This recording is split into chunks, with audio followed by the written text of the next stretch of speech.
আসসালামু আলাইকুম এভরিওয়ান, কেমন আছো তোমরা সবাই? আশা করি সবাই ভালো আছো। তো আজকে আইসা পড়ছি মিথ্যা অপবাদ গল্পের পার্ট 5 নিয়ে। তো চলো দেরি না করে গল্পটি শুরু করা যাক।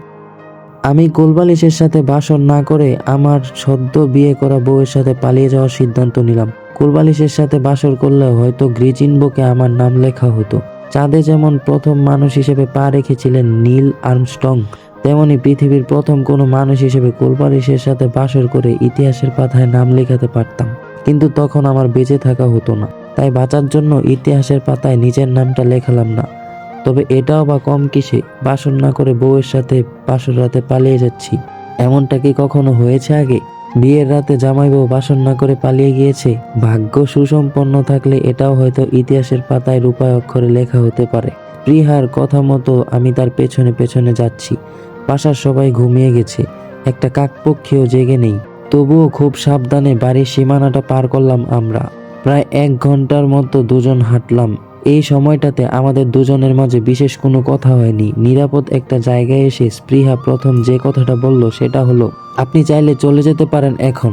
আপনি আমার জন্য বিপদে পড়েছিলেন, আবার আমি আপনাকে বিপদ থেকে উদ্ধার করলাম, হিসাব বরাবর। প্রিহার কথাটি কেন জানি আমার ভালো লাগলো না।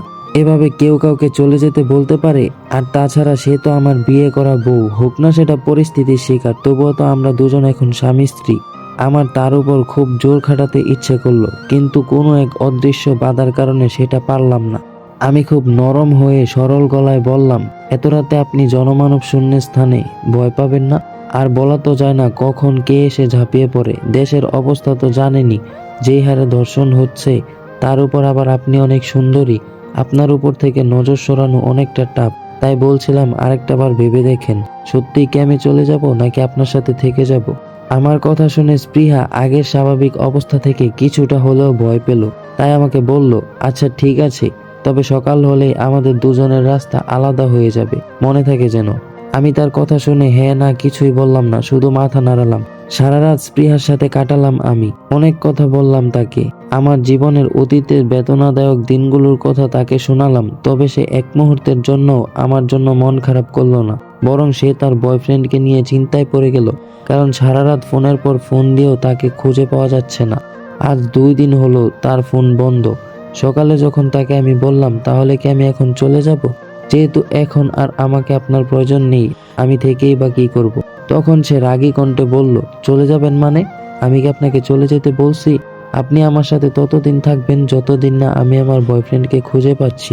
তখন আমিও রাগী চোখে তার দিকে তাকিয়ে বললাম, মানেটা কি? সবকিছু আপনার ইচ্ছেতেই হবে নাকি? আপনি নিজে বাঁচার জন্য আমাকে বিয়ে করলেন, অথচ আপনি চাইলে আপনার বাবার পছন্দ করা ছেলেটাকে বিয়ে করতে পারতেন।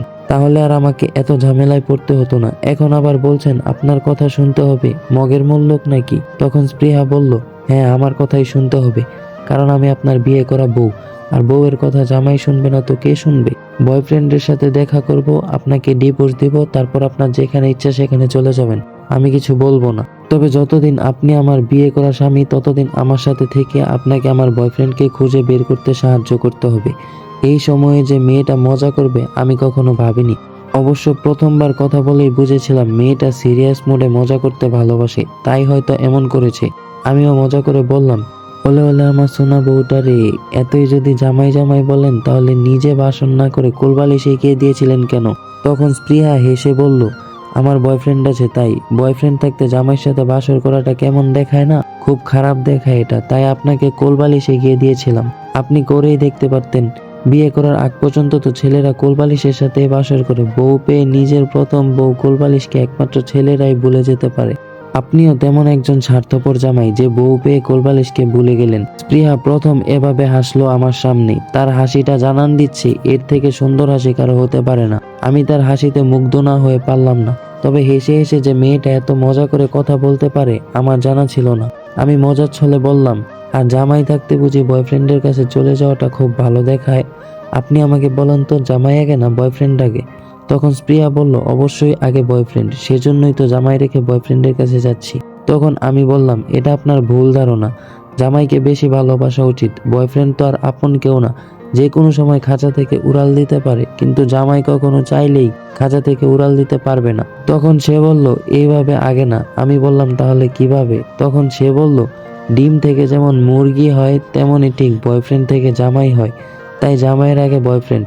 এই সিম্পল জিনিসটা বুঝতে পারেন না, আবার নিজেকে জামাই দাবি করেন।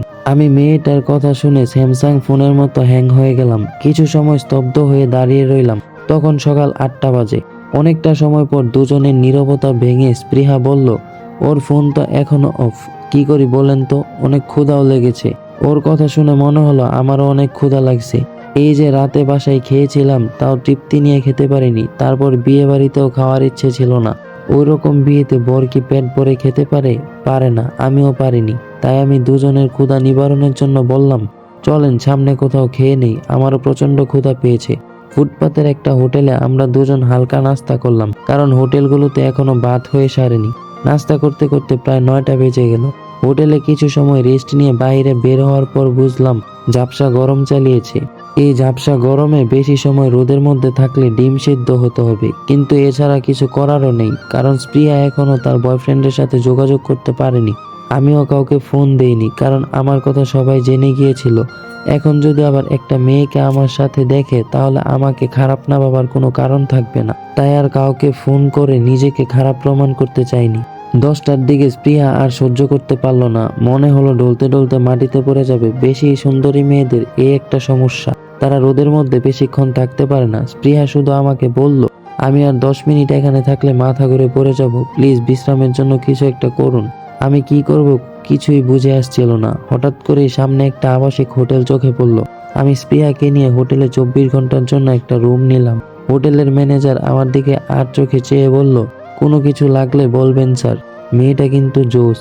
আমার ইচ্ছে করলো ম্যানেজারকে কষে 2টা চড় মারতে, কিন্তু পারলাম না, কারণ এখানে যারা আসে তারা মেয়ে নিয়েই আসে। কেউ বা নিজের গার্লফ্রেন্ডকে নিয়ে আসে, কেউ বা টাকা দিয়ে মেয়ে ভাড়া করে নিয়ে আসে। তাই ম্যানেজারকে কিছু বলতে পারলাম না। স্পৃহা আমার দিকে আগুন চোখে তাকিয়ে আছে। ম্যানেজারকে তো মনে হয় পারলে মেরেই ফেলবে। আমি রুমে নিয়ে তাকে বুঝালাম, হোটেল যেমনই হোক না কেন আমরা সেফ থাকলেই তো হলো। আর আপনার অবস্থা দেখে ভয় পেয়ে গেছিলাম, তাই সামনে যেটা পড়েছে সেটাতেই ঢুকে পড়েছি। আমার কথাগুলো পজিটিভ ভাবেই নিল স্পৃহা। সে ফ্রেশ হওয়ার জন্য ওয়াশরুমে চলে গেল, আর আমি বিছানায় গায়ে এলিয়ে দিলাম একটু বিশ্রামের আশায়। কারণ 2 রাত ধরে 1 সেকেন্ডেও ঘুমানোর সুযোগ হয়নি। চোখে প্রচন্ড ঘুম, তাই চোখ বুজে ঘুমের ঘরে তলিয়ে গেলাম। ঠিক তখনই ফোনটা ভো ভো শব্দে বেজে উঠল। চেয়ে দেখলাম মিলি ফোন করেছে। না চাইতেও ফোনটা ধরলাম। ওপাশ থেকে মিলি বলল, তোমার কি হয়েছে বলো তো, এতবার ফোন দেওয়ার পরেও তুমি ধরো না? তোমার সাথে আমি দেখা করতে চাই। আমি তোমাকে এখন অনেক মিস করি। মনে হয় তোমাকে আমার এখন প্রয়োজন। একবার দেখা করে সবকিছু আগের মতো করতে চাই আমি মিলিকে কিছু বলতে যাব, ঠিক তখনই আমার চোখ আটকে গেল আমার সামনে থাকা মেয়েটার দিকে। মনে হচ্ছে স্বর্গ থেকে কোনো অপ্সরী ভুল করে জমিনে নেমে এসেছে, এখন আমার সামনে দাঁড়িয়ে আছে। স্পৃহা সুন্দর জানতাম, তবে এতটা সুন্দর হবে ভাবতে পারিনি।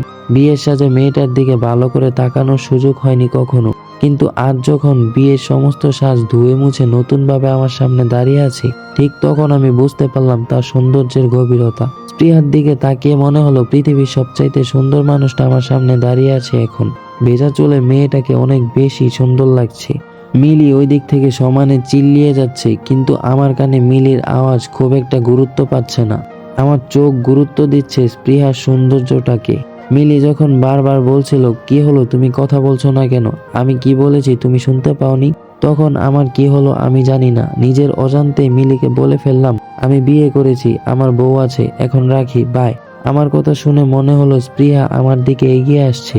আবার মনে হলো দূর, আমি তার দিকে এগিয়ে যাচ্ছি। আবার মনে হলো না, সেই আমার দিকে এগিয়ে আসছে। আমি তার দিকে যাচ্ছি নাকি সে আমার দিকে আসছে, কিছুই বুঝতে পারলাম না।